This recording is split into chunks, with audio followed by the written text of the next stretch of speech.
As Barry Burton awoke one morning from uneasy dreams, he found he'd lost his daughter.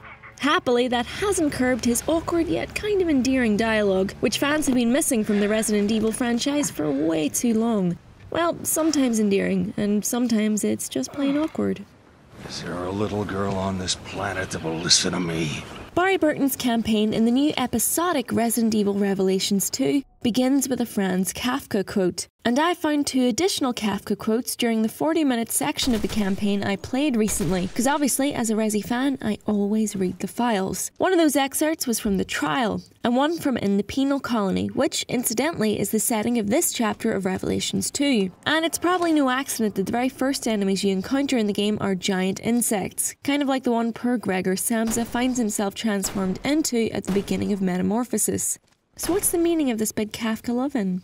Well, looking at some of the author's most prolific themes of chaos, confusion, isolation, shady bureaucracy, brutality, and big gross bugs, it's almost a wonder the connection hasn't been drawn already. But maybe the long overdue reappearance of original STARS member Barry has something to do with it. Family, especially the relationship between parents and children, was a big deal to Kafka, and Barry has arrived all alone at a seemingly abandoned penitentiary looking for his daughter Moira, playable in this game alongside professional badass Claire Redfield. Or it could be something to do with Kafka's themes of crime and justice.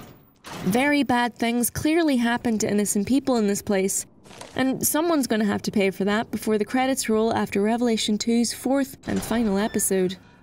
Of course, all this theorising has very little impact on how the game actually plays, which, as it turns out, is quite similar to Revelations 1. Shocking, I know. But there is one big difference in the form of Barry's mysterious playable partner and surrogate child, Natalia Corda. We don't know who she is or how she came to be all by herself on this remote island, but it's probably safe to say that she isn't all she seems. Her sensor bracelet is glowing red, which according to another file means she is in a mutation phase and must be shot immediately. Whatever her deal is, she's a hardy wee thing that needs very little protecting from you. Nothing like, say, Ashley Graham from Resi 4. Which is just as well, as it turns out the Barry Burton guide to parenting involves squeezing children through tiny gaps so they can bring you extra bullets when they aren't, say, smashing undead heads in with a brick.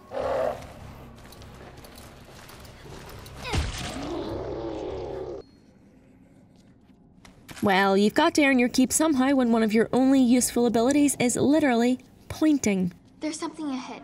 Be careful.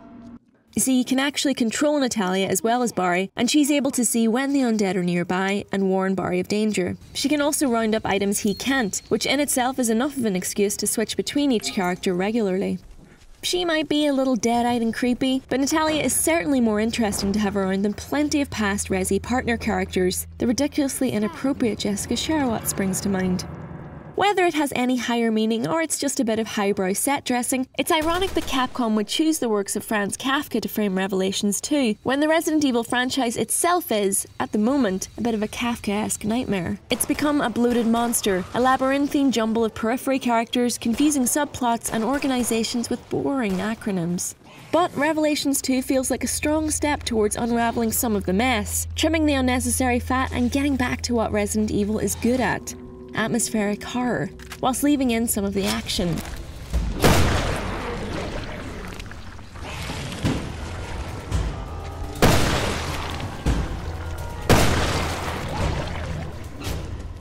Well, that's one thing they left out of the brief. This island is completely crazy.